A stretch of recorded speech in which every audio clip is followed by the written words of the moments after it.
Okay guys, so in this video I'm going to show you the basics of making a LinkedIn loader. So let's get into it. So the other day I was just visiting my profile and I saw that, hey, this loader looked pretty nice. Let's see if I can recreate that. So this is my attempt to do that. Anywho, I have these two elements, a containing loader element, and then I have the bar that moves back and forth on the page. And all I do is some basic, like I set a width and a height, and then a very like light background to just get the gray area.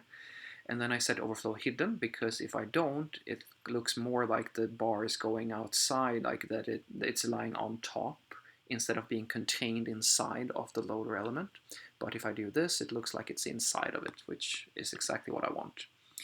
And then I set a width of 68 pixels on my bar and a height of 100%. And then I have this animation property set where I run my slide animation, and the slide animation is fairly simple. It's just me transforming back and forth. So I start at minus 34%, which is half of the width of the bar, and then I move it plus, like the width of the element, like the container, like the gray area, plus 50% of the bar, so that, as I said, I get this effect where it looks like it's kind of going outside of the bounds of the container.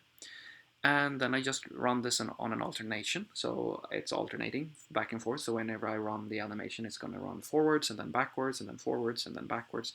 And my count, in other words, how many times I want to run the animation before it stops, is going to be infinite. So it just keeps on going forever.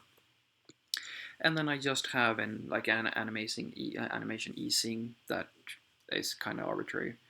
And yeah, that's basically it. So this is how you can make a fairly simple LinkedIn loader. Have a great day.